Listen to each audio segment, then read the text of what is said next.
there, SKOL Nation. It's Dave and Darren. After another roller coaster 2025 that ended in 9-8. Mediocrity. With that thrilling 5-game win streak at the end that could have affected our draft position. Hey, now the big question marks is what's going to happen in 2026? J.J. McCarthy took over as starter, and we were all hopeful and hyped. But it was a rough start. He only completed 57.6% of his passes. He had more interceptions than he did touchdowns. 7 games missed due to injury. And those persistent accuracy problems and mechanic issues. Kurt Warner nailed it. Fixing accuracy in the pros takes years. But can Kevin O'Connell and his win now roster in this brutal NFC North wait that long? Is McCarthy era in jeopardy? Could we see a trade for Kyler Murray, the diminutive one, to bring elite play to Minnesota? Or even run it back with Kirk Cousins? Who knows? We'll talk about it. All that, the salary cap at over $40 million, but not to panic. We got Rob Brzezinski. We're diving deep with some deep thoughts in this episode of Two Old Bloggers. Rock.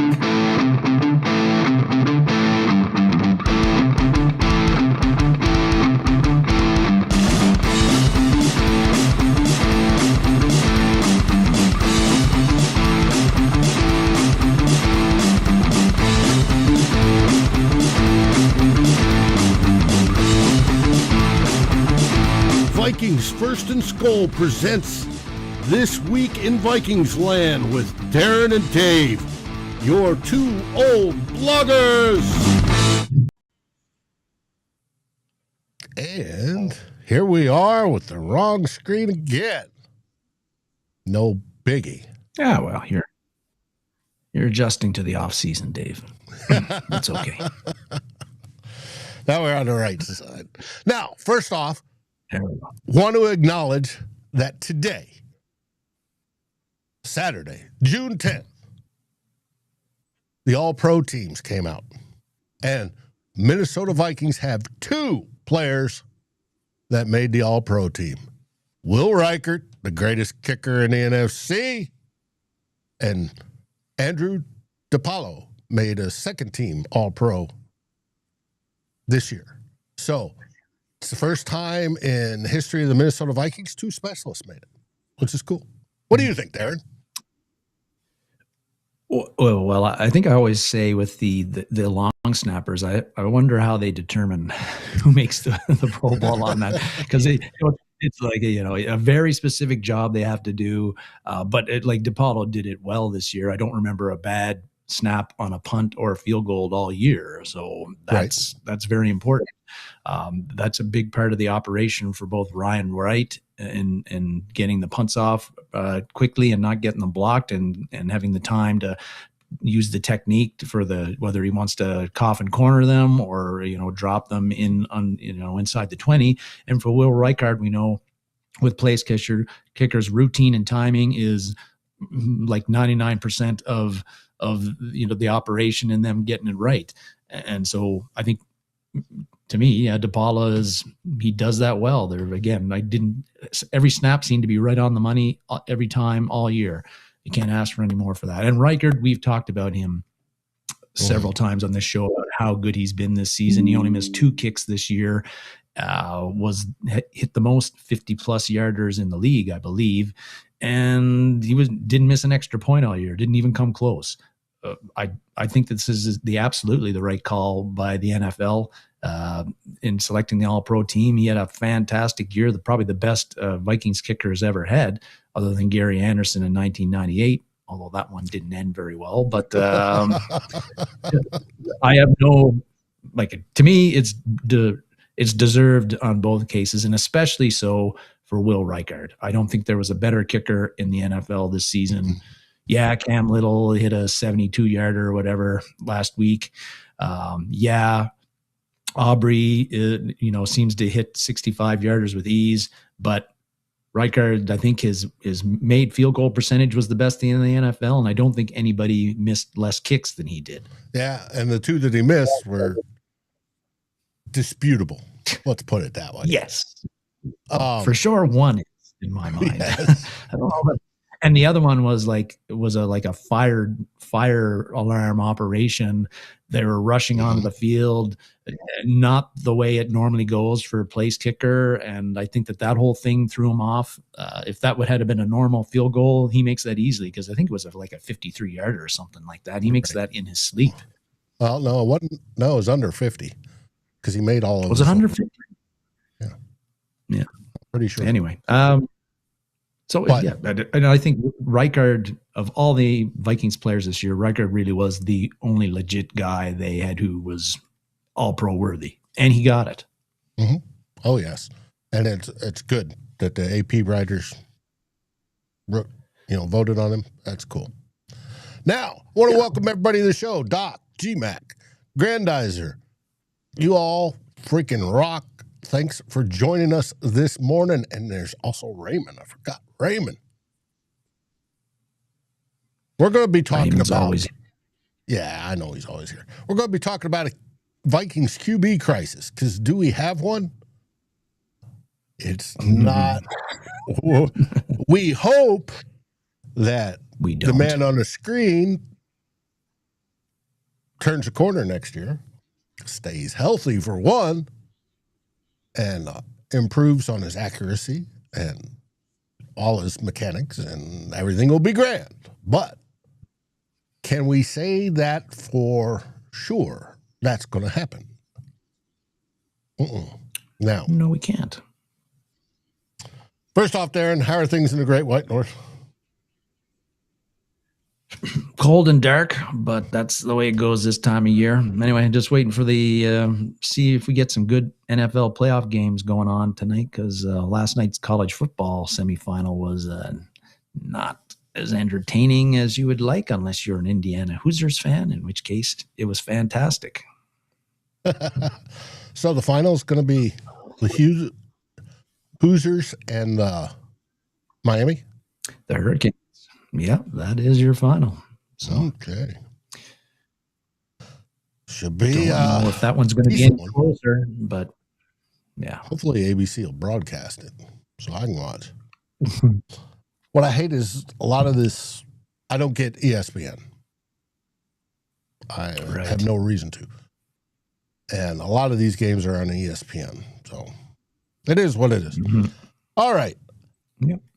It's time to start off with our first theme.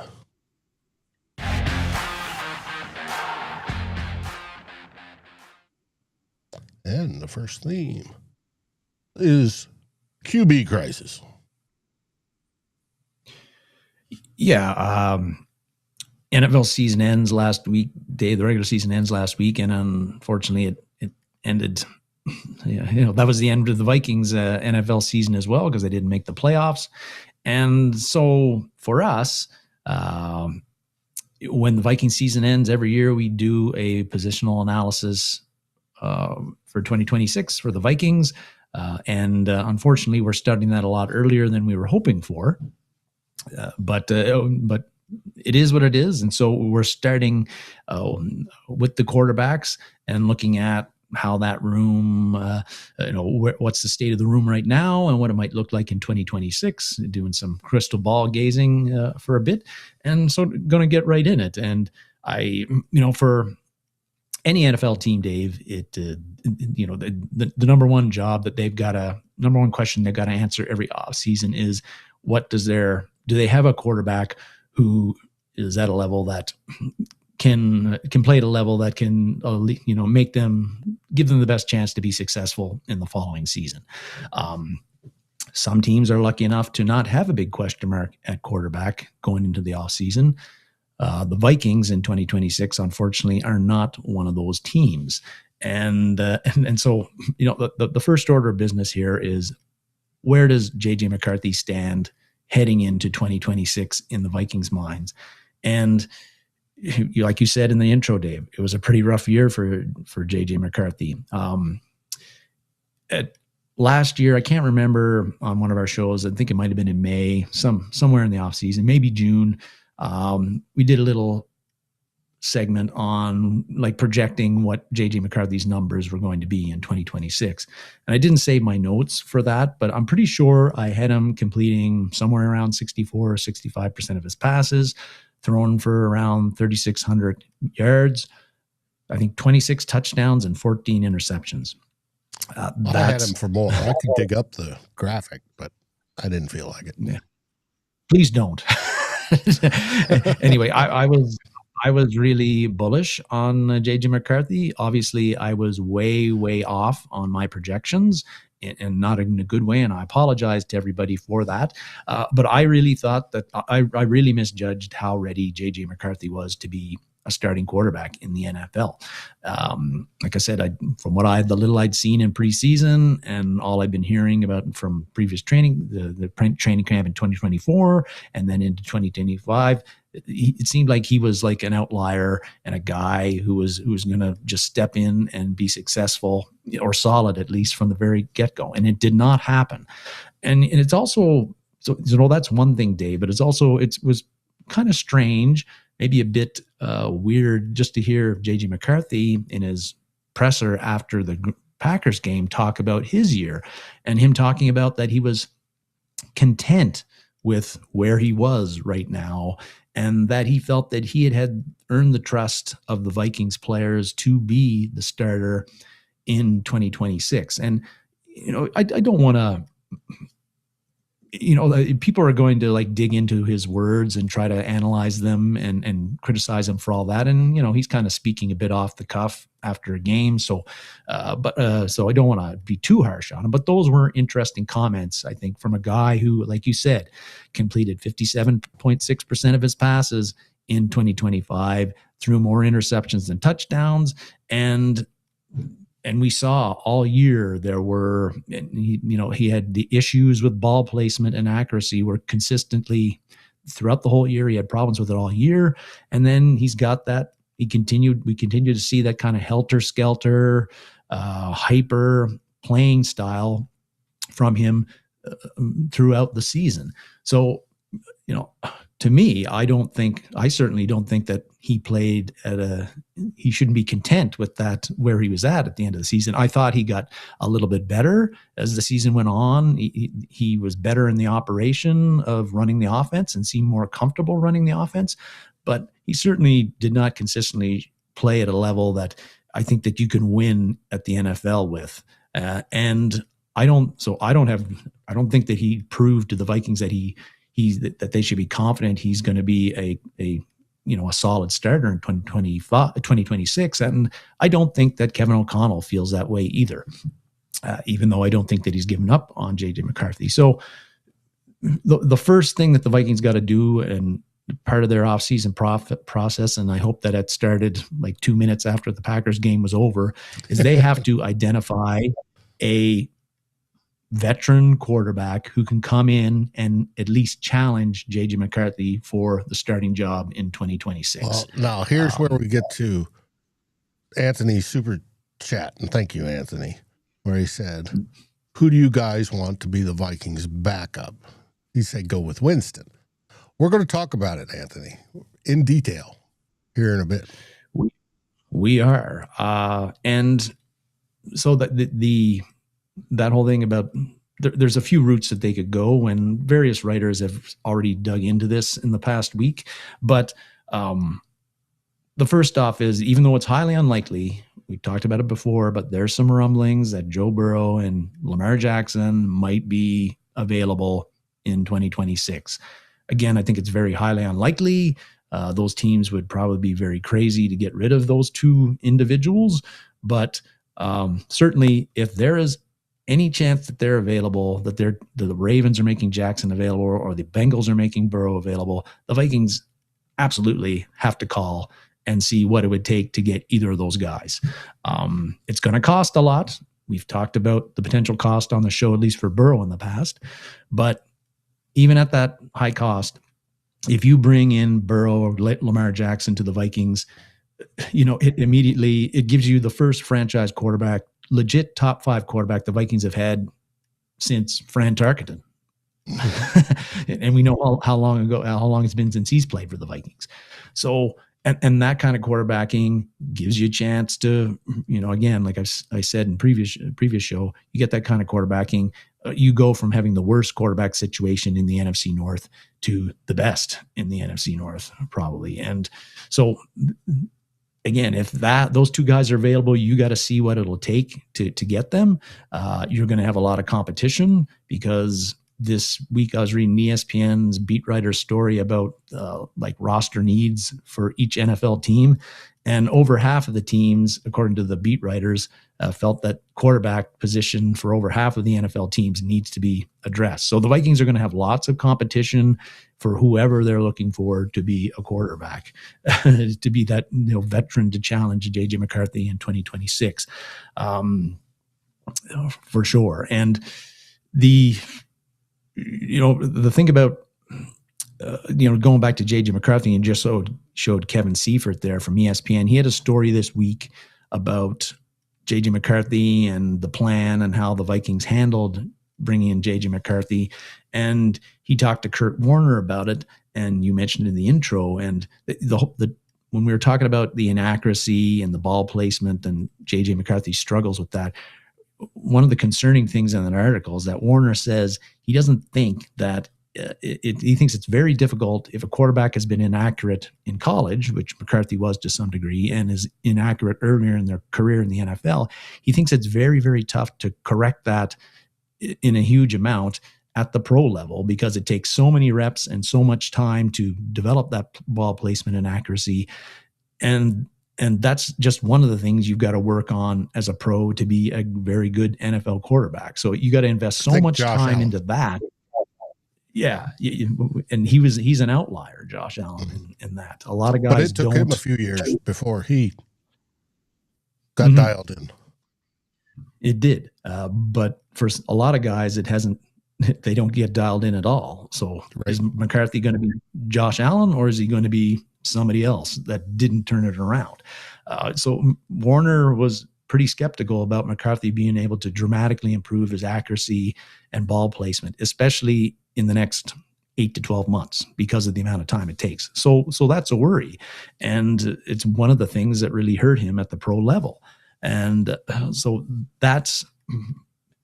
Burrow and Lamar Jackson solved that. But I don't really think that the chances of them being available seem highly unlikely.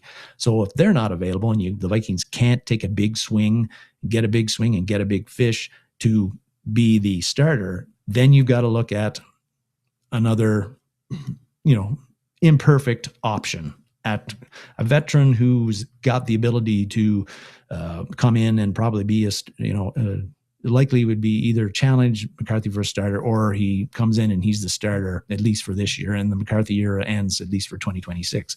And who are those guys? Well, Kirk Cousins. We just heard about Kirk Cousins. He got his contract restructured by the Falcons this week. They're clearly going to release him before free agency starts. Would he come back to the Vikings? Would the Vikings want him? I don't know. He's an option. Would he think he starts? Would Kevin O'Connell start him over J.J. McCarthy?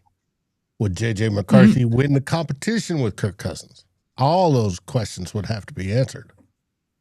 They would. And you would think that, and I've read this from a few writers this week, you would think that Cousins isn't interested in coming to a situation where he's got to compete for a starting job. But there's several things that would be a problem with bringing Cousins back to Minnesota, even if he's made the starter. But he's an option. A guy with starter's pedigree. But there's others like Aaron Rodgers. Is he a guy? Again, Kyler Murray. There's a few of those. Trade candidates. Jacoby Brissett, that sort of thing, that could come in and be a veteran, be a challenger to J.D. McCarthy.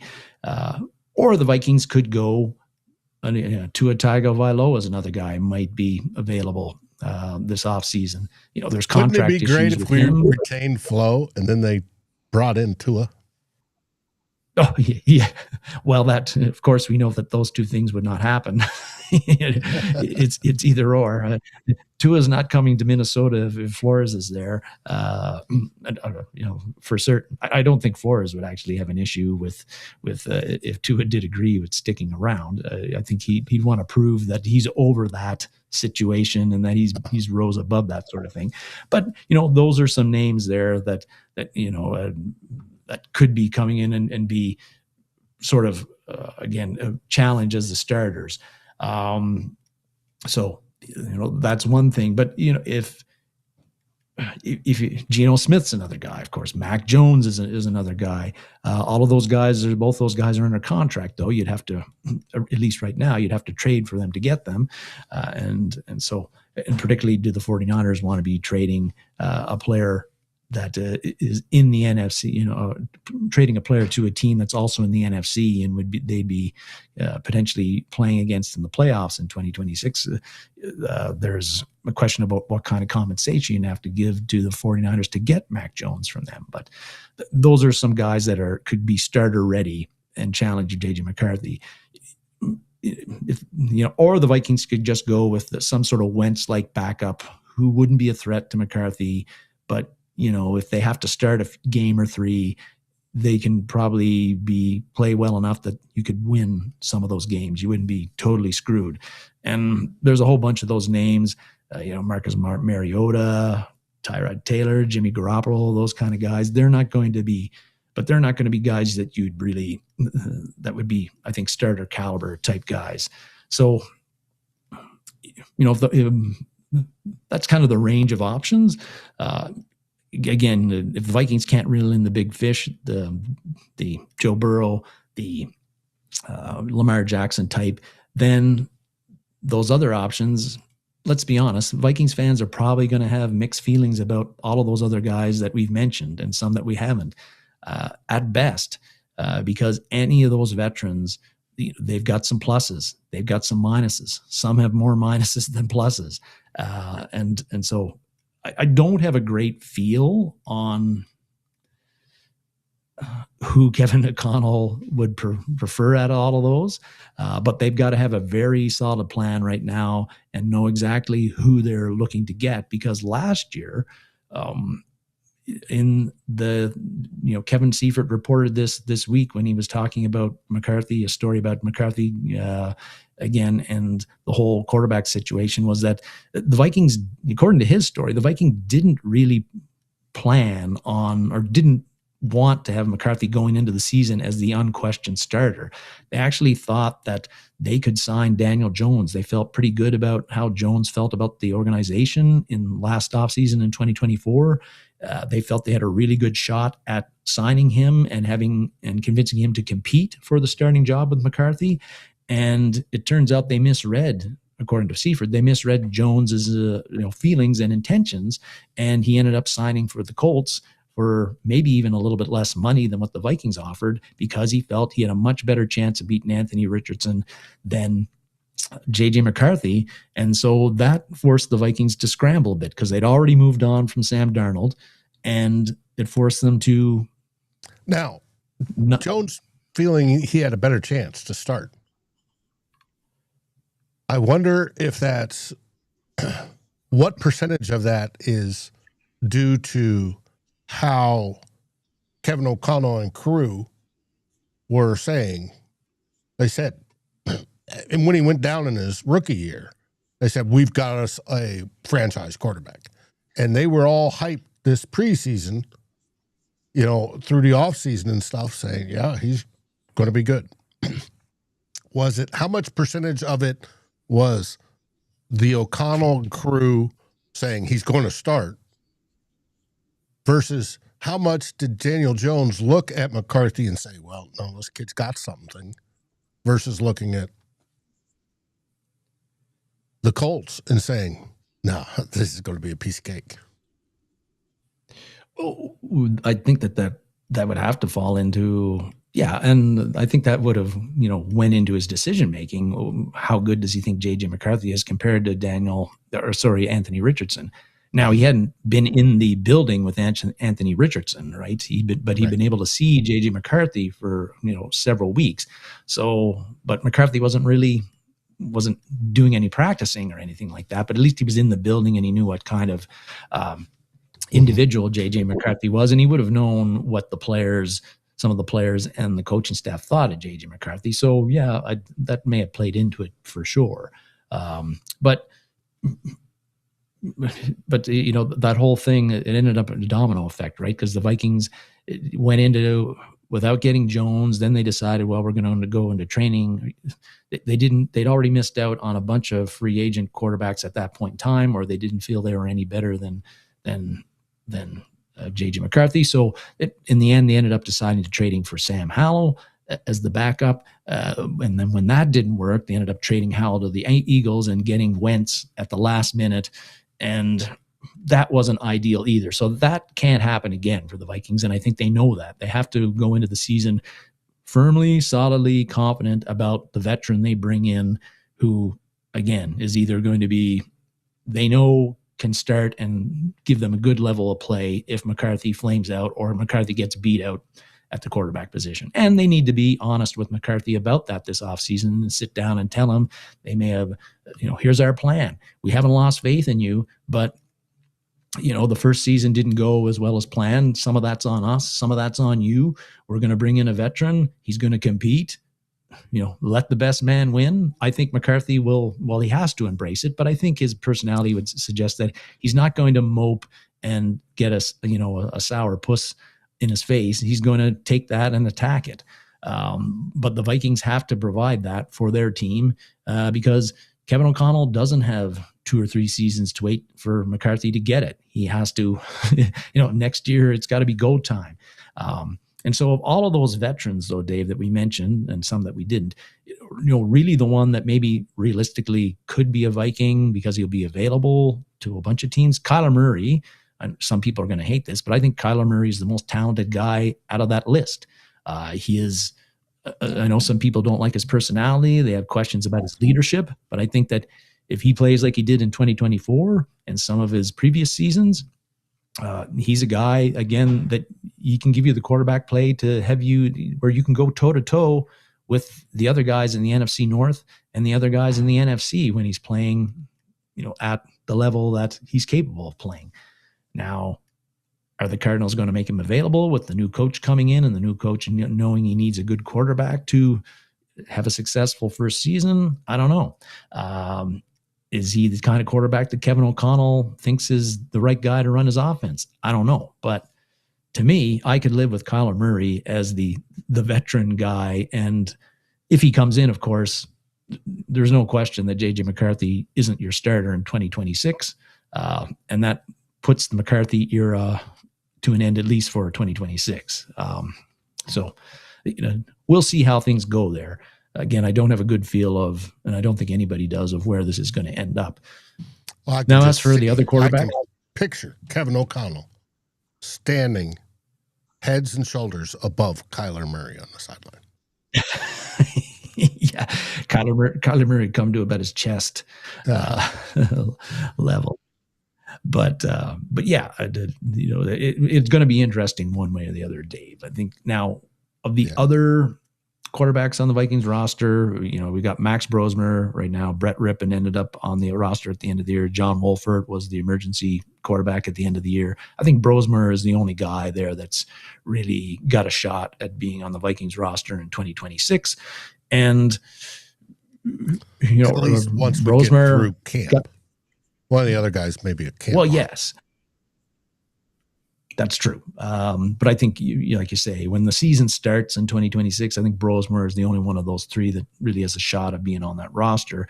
And I think Brosmer, he got handed it was a tough hand he was dealt this season, I think, in some ways, because really 2025, he should have just been running the scout team and being the emergency third quarterback the entire season. Should have never really seen the field. Should have been allowed to develop in the background and build into 2026. Instead, because of injuries to McCarthy and Wentz, he ends up having to start 2 games, come in and play the second half of 2 others. And of course, the 2 starts just went horribly, horribly badly. And hopefully that doesn't stunt his development. But Kevin O'Connell likes him. He's shown some good things in preseason. He just needs, he's an undrafted guy. He only played 1 year of Division I college football. He just needs another year or maybe 2 to work on his craft and not be put into games and situations that he's not ready for. And maybe in 2027, he develops into a solid backup for the Vikings. But I think that's the best case scenario. He's certainly not Purple Purdy, and the Vikings are going to have some competition for his roster spot in 2026. They could bring in another kid through the undrafted rookie free agent route. They also right now have currently three 7th-round picks. They might take a flyer on a quarterback with college upside with one of those to compete with Brosmer. We don't know, but I certainly don't think Brosmer proved that he should be. I don't think he's got a guaranteed roster spot on the team based on what I saw this year. He's got a long way to go to be a functional NFL quarterback. But I hope he gets an opportunity to work on that without getting thrown into the fire like he did this year, which I thought was unfair to him, but it was the way it worked out. He just didn't take the ball and run with it by any stretch of the imagination. If anything, he left doubts as to whether a lot of doubts as to whether he can ever be a functional quarterback at the NFL level. But those are those guys. That's kind of, you're looking more at the scrap heap type deal. I think as we turn to 2026, Dave, it seems kind of weird, right? That the 10 starts in, JJ McCarthy, we're wondering if this could be it for him, right? And for his time as a starting quarterback. And that's not where we wanted to be. And that's not where I thought we were going to be at the end of this season, but that is where we are. And I actually think, Dave, that I think McCarthy, I think he's smart. I think he's a very hard worker. I think he's got the arm strength. He's got the athletic ability. I think that he can develop into a solid NFL quarterback. The problem is, I don't know when that will happen. It might take 2 or 3 years, but the NFL, like Kevin O'Connell and Kwesi Adolfo-Mensah do not have 2 or 3 years to wait for McCarthy to get it. They're probably, both those guys are going to be on the hot seat next year. They need the team to win and make the playoffs next year and maybe win a playoff game or 2. And so for McCarthy, they can't afford for McCarthy to take 2 or 3 years to develop into that solid guy I think he could be. It's got to happen next year. And we're going to find out, and they're going to have to determine in off season, in training camp, in preseason, exactly if they have, if JJ McCarthy has made that progress and they've got confidence that he can be the guy, or maybe they'll decide in February and March that they just think it's going to take too long. And that's why they bring in a Kyler Murray or an Aaron Rodgers to be the starter and let him sit a year. It's really, really uncertain at this point in time. I don't know where the Vikings are going to go with it. I just know that they have to, and I think they will, bring in that veteran guy to at least challenge McCarthy for the starter. They've got to do that at the very least. Who that's going to be, everybody's got their opinions. Some are more realistic than others, but it definitely has got to happen. There has to be a better plan than what they had last year, which has led us to the situation we're in now, where you're 9-8 and in sort of and out of the playoffs and looking like you're behind the 8 ball in the NFC North. Mm-hmm. I hope when they did the exit interview they already had a plan and said, we're going to hook you up with such and such QB coach. And as Shane said, we want you throwing the ball 5 days a week. Got some receivers. We're going to work on your mechanics. You know, it could be whomever it is that they pick out. And hopefully he'll go, okay, coach, yes. And then he works on it every day. Now, I'll give him a couple weeks off because the end of the season, but he needs to be rocked and rolled and have all those stuff, you know, the footwork, the arm angle, how he's throwing, all that needs to be worked on. And the only way to do it is to do it. And hopefully with the right coach that can get him to that point. So I doubt we'll hear something next week when we have the joint presser on, yes, we have a plan for J.J. McCarthy's offseason. They can't do that. It's a violation of the players' agreement. But hopefully, you know, under the table, they've done that. Yeah, it would be malpractice for them not to do it. So and there's no way that Kevin O'Connell and Josh McCown and Wes Phillips, assuming that all those guys are, well, Kevin O'Connell will be, but the other two let's just assume they're back this year, and we haven't heard about any coaching changes at this point in time. But yeah, there has to be that kind of detailed plan or suggested plan to J.J. McCarthy about, here's who we want you to think you should work with, here's what you should be doing, and here's when you should be doing it. And I don't see how, and there's no way that J.J. McCarthy would not take that and run with it, because I think despite saying he's content and all of that, he knows that what he put out there in the field in 2025 is not going to cut it. He's got to get a lot better.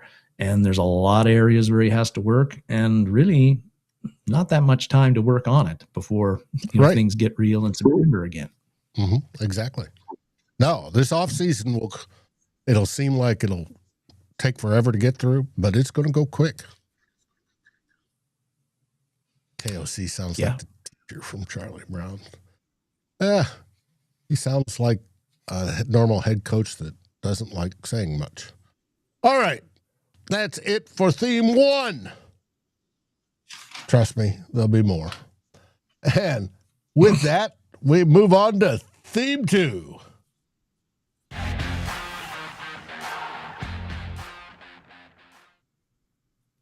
Going to start off with salary cap talk.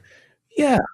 Well, indeed, yes, Dave, because when I think it's well known from Vikings fans that the Vikings are heading into the offseason way over the salary cap, right? This is, and it's been talked about since Kwesi Adofo-Mensah went on his spending spree last March and signed a whole bunch of free agents for a whole bunch of money. We knew this, and right now, as we stand today, the Vikings are roughly $46 million over the cap. That is the second worst cap situation right now, according to Over the Cap website, and they're pretty accurate. That's the second worst salary cap situation in the NFL right now. Only the Kansas City Chiefs are over the cap more. They're at $58.3 million at this point in time. So Vikings are way over the cap. And this has been something that's been, I've seen comments from since the free agent signings happened in March, and we got the full financial picture of the Vikings and where they would be at potentially in 2026. And I've seen comments, posts from fans, media throughout the year highlighting that issue and being concerned about it and saying, what are the Vikings going to do in 2026? They're going to be in big trouble because they're $46 million over the cap right now. And it is a big number, and it doesn't look good. So you look at that and you think, well, geez, if I can just finish 9-8, they've got some roster issues they got to address. They're kind of screwed, right? They're going to have to sit through free agency and sit on their hands and not be able to do much. And they're going to have to, maybe cut a bunch of, get rid of some veterans that they can't afford to keep. It's quite grim. They're in big trouble, salary cap wise, right? Well, Maybe not. There's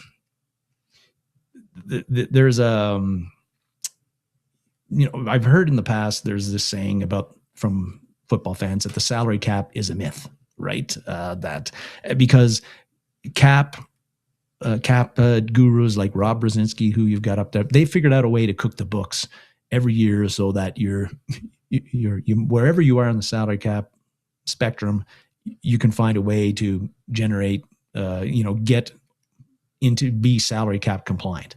They know the levers to push to do that, no matter what situation you're in. But it's, the salary cap myth is not that it's a myth. That's not completely accurate, because teams cannot retain every good player that they have. At some point in time, they have to make some hard choices. And we saw that last year. Cam Bynum is a good example. Cam Bynum, I'm sure if the Vikings had all the money in the world and there wasn't a salary cap, I'm pretty sure that they would have been very happy to retain Cam Bynum. He was a homegrown player, one they developed, and very productive one for them. He was a really good player for us. But the Vikings went into last offseason. They looked at their roster. They saw they had some other spots that they felt that they had to address, and they couldn't address it to the draft. They needed free agency to do so. They looked at their safety room and felt they were happy with the depth there. They also figured out in the open market what Cam Bynum would likely get, and they made a decision that they let Cam Bynum go or test free agency, and they addressed the offensive line, the interior offensive line, the interior defensive line instead, for the most part, with their free agency, their cap dollars. And so Cam Bynum ended up signing with the Colts for quite a lucrative deal. That was a decision the Vikings made. They knew that the areas that they wanted to address, that they were going to have to spend an X amount of money, and they couldn't retain a guy like Bynum as a result. But they made that hard choice. If you didn't have a salary cap, again, I think that they would have been able to get an extension done with him. So you do lose players, good players at times, because of the salary cap and the limits you have of what you can spend. But it doesn't usually, if the teams that the real key players that teams want to keep, they find a way to keep them and also bring in outside guys. And that's why I think that this year, heading into this offseason, there's a few reasons why I think this 46 million figure is not going to be as serious as some people believe. The first reason is this. The Vikings didn't just wake up after Kwesi Adofo-Mensah and his front office just didn't wake up after they spent all that money last year and go, holy crap, we're going to be 46 million over the cap next year, right? That was not a surprise to them. They went into the offseason. When they gathered and had their plan for building their roster, they knew which guys they were looking to go after. They certainly had a range of projections of what that would cost to bring in those guys and how far they were willing to go. And so when they did that, they knew, if we do this, we're going to be at this state, we're going to be at this spot in the salary cap come next year.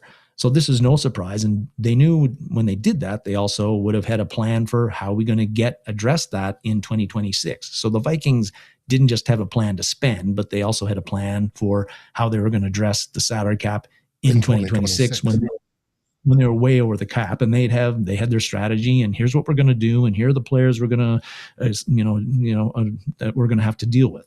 So again, this isn't come on them as a surprise. There is a plan in place, not just for the 2025 offseason, but the 2026 and 2027 about how you're going to deal with the cap. So that's the one. They had the plan. This didn't just come on to them suddenly. 2, remember the salary cap goes up every year. In 2020, last year it went up, 28 point some million. The year before, it's gone up about 50 million the previous 2 seasons.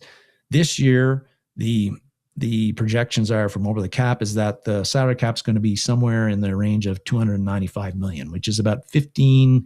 So they figure it's going to be 15 to 16 million more this year than it was last year. So when that happens, which will be sometime in February or early March, when that happens, the Vikings, that's going to lop off 15 to 16 million of where we're over the cap. So the Vikings are not going to be 46 million over the cap. They're going to be about 30 or 31 million over the cap. Then that helps. Rollover money. Yeah, that helps them. So, that cuts down what they have to trim to get to be salary cap compliant. It helps every team, but it's going to help the Vikings.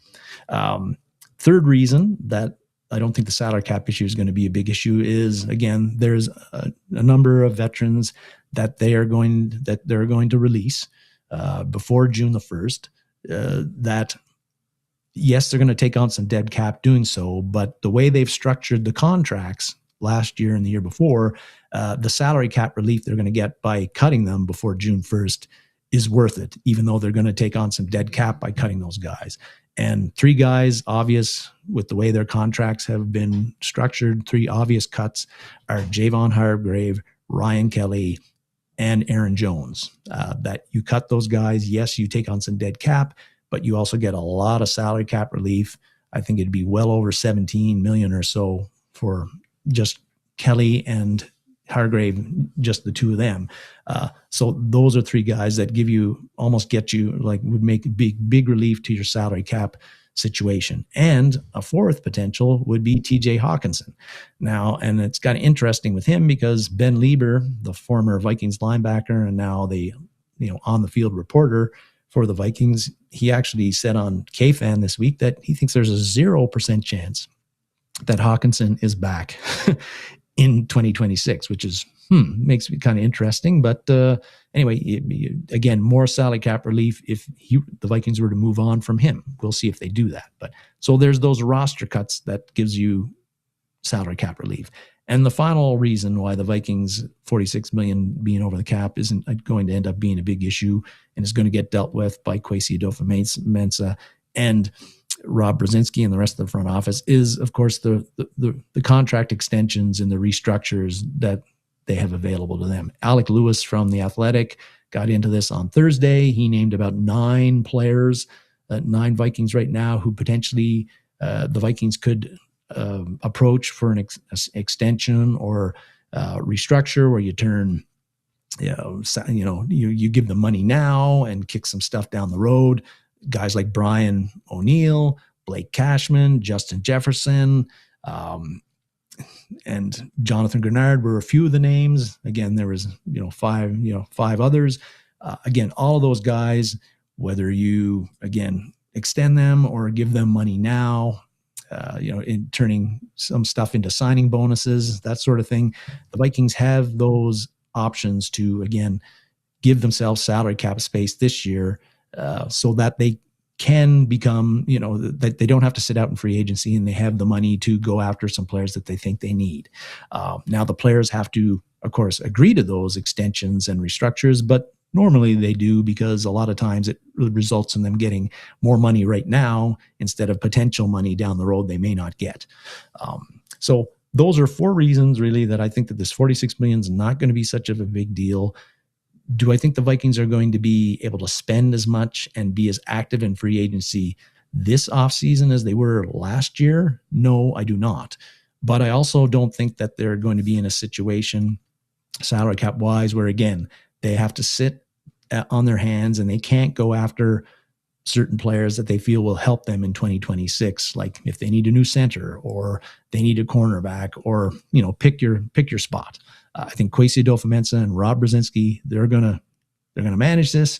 They're gonna get the Vikings cat compliant and more than cat compliant, so that they have enough salary cap space to do most of the things they feel they need to do to address the roster issues that they see in front of them in 2026. So some people are worrying about it now. It's not that it's not a lot of work for those guys to do, but they will get it done. And again, the Vikings will be as active as they usually are in free agency. Mm-hmm. I agree with you. And like you said, with the free agent buy for 2025, they had a plan already in place for 2026. Now, did that include Ryan Kelly? I don't know, possibly. They wrote it so it could. They wrote Aaron Jones so it could, whether they do that or not. They figured, whether it be Hitman, if he retires, that contract's written so it could. It's all taken into play when they plan out, and they're already planning for 2027, so we'll see there too. Yeah. But I agree with you. They're going to come up with enough money, one, to get under the cap and get under it easily and pay once we get to the final 53-man roster and all the practice squatters and all the stuff that they're going to have room for that with a little everyday fun like they normally do, or rainy day fun, I should say. And they're going to make some money to get who they want in free agency, or at least one or two guys. And maybe, remember when we talk about free agency, there's the first wave, which you overpay for, second wave, and then the bargain bin last guys that are making vet minimums. So it's going to be interesting to see where they put the money. Everybody's going to want everybody in the first wave. But that's not always smart, and you tend to overpay for those guys, but we'll see. If they had some better drafts and some more talent, they maybe not need it so much, but we'll see. And I really wouldn't mind if the Vikings aren't really terribly super busy this free agency, because just for what you said, Dave, and I've said it before too, particularly in the first wave of free agency, the value for money is usually not very good. Like you don't get good value for the money. You overpay for the players that you sign. Jonathan Allen and Javon Hargrave would be prime examples this year. Did they help the Vikings? I think they did. Did they help them commensurate to what they were paid? I would say that they did not. And then the best free agent signing the Vikings made all season was Eric Wilson. And he's, and he made what? He didn't even make he wasn't even $2 million a year or something like that. Yeah. So you're right. Like the value for money in that first wave of free agency often isn't very good. And I didn't understand why the Vikings did what they did this offseason, and I agreed with it. But yeah, I knew at the time that those contracts probably weren't going to age very well in some cases, and they haven't. But they did what they did, and it ended in the result was what it was. Mm-hmm. Cool. All right, that ends theme 2. What comes after theme 2? Theme 3.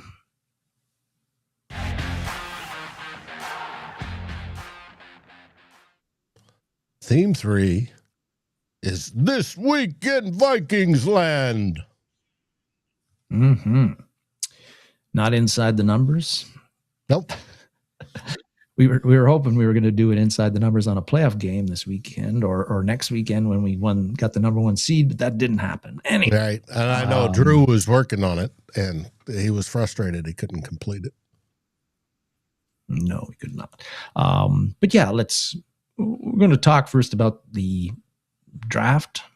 It's that time of year where if you're not in the playoffs, you start thinking about the draft. And with the Vikings, after the season ended on Sunday night when the Steelers beat the Ravens, and everybody who didn't make the playoffs knew where they slotted in the draft in the first round. And the Vikings found out they're going to be drafting number 19 and number 18th overall in the first round of the draft. That is the best the of the lowest worst possible spot. Yeah, the lowest possible spots that of any team that didn't make the playoffs is drafting. And so looking at that, I was just curious, kind of just looked at, in the past 20 years, who's been selected at that spot from 2025 up until the 2006 draft. I just wanted to see what kind of caliber players overall teams have been getting at that position, because there has been some chatter about how, of course, the 5-game winning streak that Kevin O'Connell went in, although it feels good at the time, it did cost the Vikings a higher draft slot, potentially somewhere in the top 10 or even possibly in the top 5. The 5-game winning streak, did away, obliterated those chances, and you get the Vikings at number 18 right now. But hey, anytime you're picking in the first round of the draft, you have a potential to get a good player or a very good player. You're going to be one of the first 32 teams, or you're going to get one of the first 32 players, best players there. So that's why I looked at the past 20 years and who had been selected in those spots. And looking at that, you got the list up there, Dave. I feel like looking at that list, I didn't get terribly jazzed looking at it and what potentially the Vikings could get there at 18. But there are some solid players on that list as you look at. I just kind of counted it up, but out of that list, those players, you've got 10 All-Pro team selections out of that group, 23 Pro Bowl selections out of that group. You had one rookie defensive player of the year, which was Marcus Peters. You got one NFL comeback player of the year, which was Joe Flacco. That's the range of players you got. And even though I say I'm not totally jazzed about that, something that sticks out of that list is that 18 looks like there's in the past 20 years, there's been 6 cornerbacks or safeties picked at number 18. So that seems to be, and some of those players have been pretty solid players. You got, again, Marcus Peters, we mentioned. Eric Reed was a pretty good. Jaire Alexander got injured a fair bit, but he was an all-pro guy and a pretty strong corner at his best.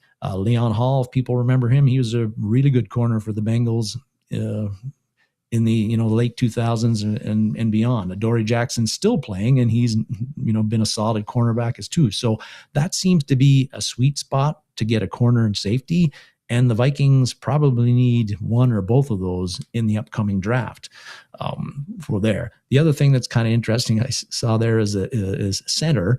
Of the 3 centers picked at number 18, 2 of them have played for the Vikings. Garrett Bradbury, of course, who was drafted by the Vikings in 2019, and then Ryan Kelly, who he signed in free agency this year.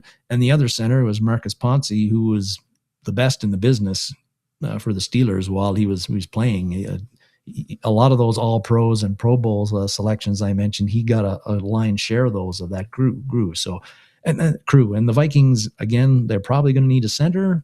That number 18 seems to be a spot where you can get probably the best center in the draft if you feel that is the way you want to go. But just taking a look at that, those are kind of players that I said that as I mentioned, those are the players that have been picked at the number 18 spot in the past. And I also saw on the Vikings site this week that the Vikings have picked number 18 3 times in their franchise history. Bradbury in 2019, they got him. The 2 other players they picked were Erasmus James, the defensive end. Remember, I think he only played 1 year and then he ruined his knee and he never played again. Yep. And then cornerback Dwayne Washington was the other, who was picked in the early 1992, I think, something like that. And he was a pretty solid corner for the Vikings for a number of years and then finished up his career with the Steelers, I believe. So there's your a little bit quick overview of what might be facing the Vikings if they picking at number 18 this year in the draft. I found this list interesting for sure, and we'll see which way they go. They don't trade all the draft to go up, grab number 1 slot. Yeah, well, I'm joking. That's not going to happen, but it is very, very interesting. Hopefully they don't trade down for more draft capital. We're going to have, 9 picks? No, we don't need more draft capital. We need to hit on the ones we do have. So, right now I think we're scheduled to have 3 picks in the top 100. The past 2 drafts, I think we only have been a little bit. We had, I think, 2 in 2020. We traded second rounders away like they were candy. We did. Anyway, so a little bit of draft retrospective there. Mm-hmm. But it is what it is. Hopefully this year will go better. And if you're watching, check out we had the first episode of SKOL Search drop, 3 defensive backs, 2 corners and a safety. Will he be there at 18? Depends how the board falls this year. And the board's going to be real. It's not as predictive. It's a weak draft class as a whole. And so you might have runs earlier than you think, and people will probably overdrafting players that shouldn't be drafted there. They may grab a guy in the first round that should be a second or third rounder because there's nobody better below him type deal. So we'll see how it goes. Mm-hmm. Too evil. Yes, Quasi's too obsessed with creating value instead of drafting actual talent. Let's hopefully he's learned from his lessons and drafts actual talent this year. More of it. He's done some, but draft more of it. He has talked about that in his 2022 draft. I think he said where he felt that he made that mistake and trying to get a bit too cute. Fix with all everything in one draft, yeah. Yeah. But anyways, who's the best player Quasi's drafted? It's been Jordan Addison, who we're going to talk about next. I disagree. You think it's Reichert? I think it's Will Reichert, the All-Pro. First team All-Pro. But it's when I'm saying a kicker over anybody else, that's crazy. That's absolutely crazy. But we'll see. And our next topic is, as you said, Jordan Addison. Yeah, want to discuss Addison just because tough year for him, right? He ended up with 42 catches, 610 yards, 3 TDs, and if that doesn't seem like a lot, that's true, because it compared to his 2024 stats, that was represented a 33% drop in total catches compared in 2025 compared to 2024, a 30% drop in pass receiving yards, and a 67% drop in touchdown catches. So that is a massive drop in production compared to last year for Jordan Addison, and and also Matthew Collar came up with a stat that this year Jordan Addison's drop percentage was 14.6%, which was 8th worst of the 81 either starting or rotating wide receivers in the NFL. And Addison's drop percentage in his sophomore season and his rookie season were nowhere near that amount. So anyway you slice it, not a very good year for Jordan Addison. Now, we know that the Vikings quarterback situation and how poorly the Vikings quarterback played, it made it tough for anybody who makes a living catching passes with the Vikings offense. Justin Jefferson's numbers were way down this year as well. TJ Hawkinson's numbers were down.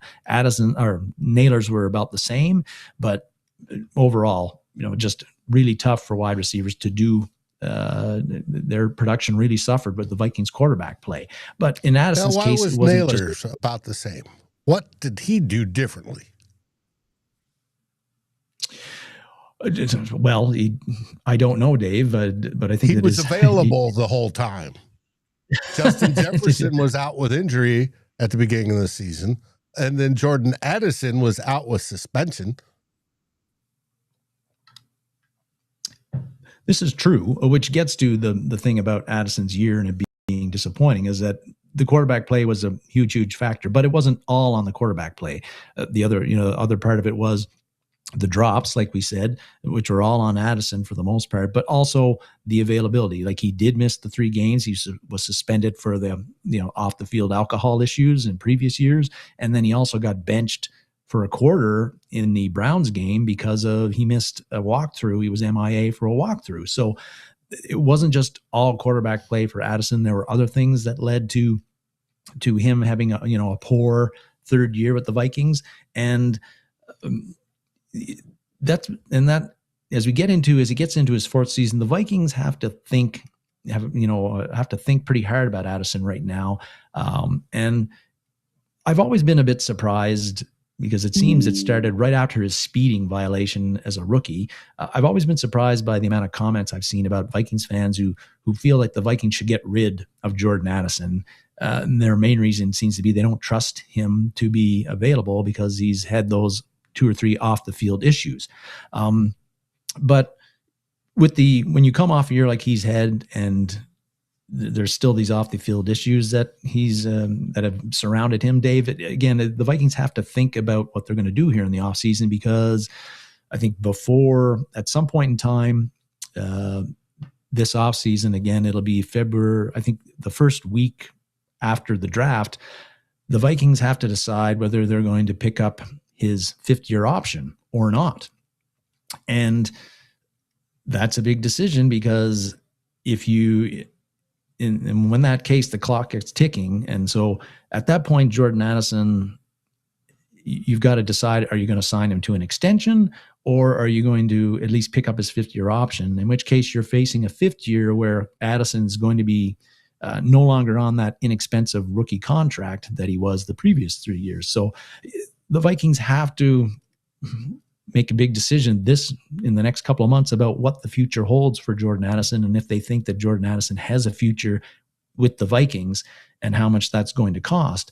And I think Jordan Addison, I feel that, considering he's got to play second fiddle to Justin Jefferson, his production, his first 2 seasons, I thought was, I was very happy with it. I thought he was a real asset to the Vikings offense. But this year, the numbers he had, and, he had 2 games where he didn't catch a pass at all, and 4 other games where he caught 2 passes or 1 pass. For a guy that is that talented and has been that productive his previous 2 seasons, that just can't happen for him. And so I feel like there's not an 0% chance that Addison the Vikings don't move on from Addison this offseason because of that 5th-year option business and the uncertainty they have about whether they can count on him to be on the field, not because he gets injured, but because he can't get things straight off the field. So I think, it's going to be an important couple of months here for the Vikings on making a decision on what, you're going to do with Jordan Addison, and is he worth keeping? And and how much of a risk is it to keep him, considering he hasn't been as reliable as you would like with off the field issues? No, I agree wholeheartedly. It's going to be interesting. My internet is acting wonky. I know it's gotten a little bit choppy. Yeah. But something here weather-wise, we had rain and sleet move through St. Louis area. And I'm wondering if I'm about to lose the power. But it's still showing decent connectivity, but it seems like when Tyler uploads a video, it goes to crap. All right, now on to the next topic. I warned you. We're going to talk about J.J. McCarthy. Yeah, I did. Circling back to McCarthy, because I couldn't get into it in the first segment because I didn't want to be too long. But when McCarthy got drafted, one of the things that we learned was that he's got a very unique personality, and he's got a very and he's a very high energy guy on and off the field, but in his rookie season and even in last off season, the narrative around that from a lot of fans and the media was that was considered an asset for J.J. McCarthy, and that was one of the intangibles and good intangibles he brought to the table. Well, but that happened before he ever played in a real NFL game. And so once he started playing in games and the results weren't really good a lot of times, I feel like that narrative has changed a bit. And we've seen that happen where they're starting to view that his type of personality and almost some talk and chatter about him. Is he immature? And we saw a few instances of that, this season. One that comes to mind was the whole the Dallas game where he does the gritty before he gets into the end zone when he was running for a touchdown, and then Kevin O'Connell calls him out publicly for that, saying he wasn't pleased, and then afterwards we find out that McCarthy says that he'd been told he did it in practice and he was told not to do it in a game, and then he said that, and that actually made me want to do it even more. There was that. There's the whole 9 after the Chicago game. Yeah, there's the 9, that whole thing. Paul Allen the Vikings radio play-by-play guy was sort of took him to task for that, felt that was kind of like a bit of too theatrical. Ben Lieber, who we mentioned earlier, this week, he said that he wasn't really too happy about the way that McCarthy reacted to taking himself out of the game. And then he was on the sideline and he wrapped his right hand. He put a Gatorade towel over his right hand and then he held it behind his back, supposedly I imagine to protect it from anybody touching it. Meanwhile, he's still on the sidelines, but he's giving fist bumps and high fives and handshakes to guys with his left hand. He felt that was too theatrical, showed a bit of immaturity. And then Kevin Seifert this week in his story, he did a story about McCarthy taking himself out of the game. And he talked about in training camp that, according to his story, that there were some veterans who had grown a bit tired about J.J. McCarthy's high energy. They'd grown weary of his high energy, attitude during the practices and training camp. So, there's these little things now that are starting to come out where people are criticizing McCarthy's personality and, the way he goes about his business. Now, publicly, Vikings players, we've heard from Justin Jefferson, heard from Brian O'Neill in particular, Will Fries this week as well, Aaron Jones at different times in the season. They've all publicly been very supportive of J.J. McCarthy, have not ripped him at all. In a lot of cases, they've asked for patience for him, both on the field and off the field. So publicly, the Vikings haven't turned on J.J. McCarthy yet and started to roll their eyes publicly on what he's doing. But again, with any quarterback and their personality, if you're playing really well, people look over everything. They're willing to roll with it. But as soon as they lose the belief in you being able to be a really good NFL quarterback and win them a lot of games, that's when they'll start to think that, look at things like your leadership, your personality, the way you handle yourself on the sidelines and off the field. And then they'll start to, I think there'll be a lot more criticism of McCarthy and his personality and the way he's so high energy and does some unique things. That's going to be considered, again, that he's going to get a lot more criticism for that. And people are going to start the narrative is going to start to turn, if he doesn't turn his play around, to that this is holding him, one of the things holding him back from being a really good NFL quarterback. So just kind of an interesting thing to watch and how people cover J.J. McCarthy, personality wise, and the whole talk about what kind of a leader he is and how mature or immature he is. Mm-hmm. Yep. We'll see. Hopefully that's all part of the offseason plan. Drama queen there at the end. And for J.J. McCarthy, J.J. McCarthy's 22 years old. So is he immature in some cases? I think we all are at 22 in a lot of cases, right? But the other part of it is that the job that he has is so profile. That comes with the territory, and you got to navigate that and figure out a way to avoid making a spectacle of yourself and make yourself part of the story when you don't need to be. Mm-hmm. Now, folks, this is where I ran out of time and did not get any further graphics made. So we're going to go to a side-by-side to finish off the show. Yeah, just the final This Week in Vikings segment was just the Vikings announced futures contracts this week, a whole slate of them. They do this at the right after the end of every season, and most of the guys that they announced were the players that were already on the Vikings practice squad at the time the season ended, like Deshaun Jones and those sort of guys. But there was some new blood that they announced, and one of them that caught my eye, and a few others, was defensive lineman named Jaylon Hutchings.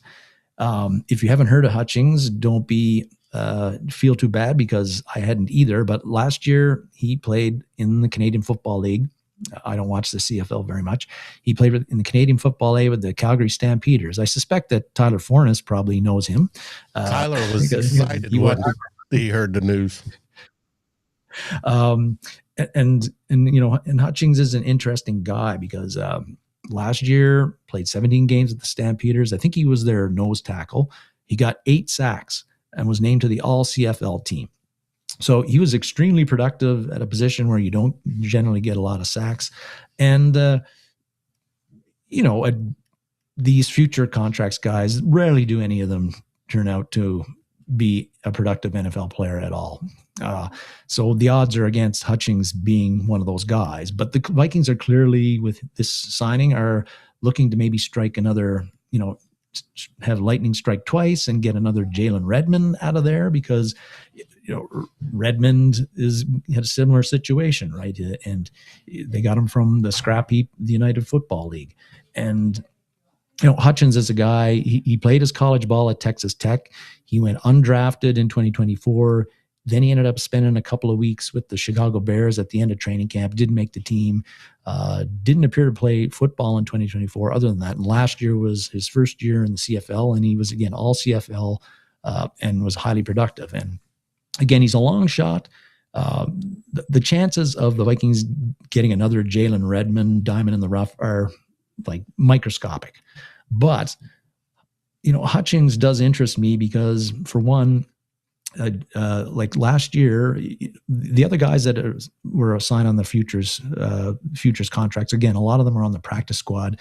Hutchings last year, even though he was playing in a lower league, he was playing football all the time in real games, and he got to work on his craft in actual football games, even though it wasn't at the NFL level. The guys in the practice squad, they don't get to do that.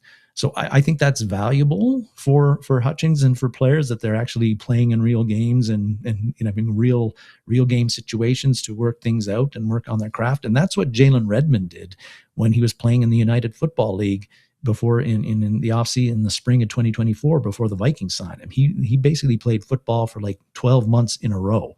And I think that really helped them. And so that's why Jaylon Hutchings is an interesting case for me, because again, he might have a leg up on some of those other guys because he was playing actual football all the time last year. And the other thing about him that's interesting is that I get kind of Poona Ford vibes with him. And I've always been a fan of Poona Ford, who's interior defensive lineman with the Los Angeles Rams right now. But they got very similar physical builds. Ford's listed at 5'11" and like 315 pounds, and Hutchings is similar. He's listed at 6 feet and 305. And they also have similar gains, because I was watching some highlights of Hutchings in college and with the CFL last year, and he looks like he can get after the quarterback, and his motor never stops. And that's like Poona Ford too. So again, Hutchings is not a guy that, his chances aren't very good, but he's going to be a guy I'm going to be keeping an eye on in the offseason to see if he emerges, because the Vikings can use these young, cheap, inexpensive guys to develop and provide depth down the line. And, who knows, maybe you get a second Jalen Redmond. Get some value out of those picks when you don't have, an overabundance of cash to spend. Mm-hmm. So that's a great idea. And I'm curious to see him. Hopefully he makes it. When I think I heard of the signings and of futures contracts being signed. You got to remember, most probably will make, the 90-man roster, but some do not, even though they had a future signed. Yeah. And it's a lot of bottom of the roster stuff. They're going to have to stand out to make it. And hopefully they will. Some folks there mentioning Cameron Wake, who, yes, was a very, very good CFL player, ended up being a really good NFL player with the Dolphins. I'm trying to think of another guy. And the Vikings, when George Patton was the Vikings assistant general manager, they used to sign these guys from the CFL every offseason regularly. None of them ever really made the NFL team or made the Vikings at all, never made an impact. But the Vikings haven't done that since he left until this seems like one of the few CFL signings they have made in recent years. And somebody mentioned Cameron Wake. Actually, the guy and Patton, who's now general manager of the Denver Broncos, he signed Alex Singleton, who also played for the Stampeders 4 or 5 years ago, is now a linebacker. Now he's a starter on the Broncos, a very good defense. He's been a starter the past 2 or 3 seasons. So that is another guy besides Cameron Wake who's made an impact at the NFL level and played, was a star in the CFL as well. A more recent example than Cameron Wake. Mm-hmm. Good knowledge. All right, buddy. Any last words before we close? No, sir, Dave. We got some playoff football to watch, and hopefully it'll be entertaining and a little bit unfortunate, isn't it, that we got the Bears and Packers playing each other? Is there any way they both can lose? Yeah, no, I feel exactly the same way. What do we say, buddy? We say SKOL Vikings, and thanks for watching, everybody, getting up early in the morning to tune in. SKOL Vikings.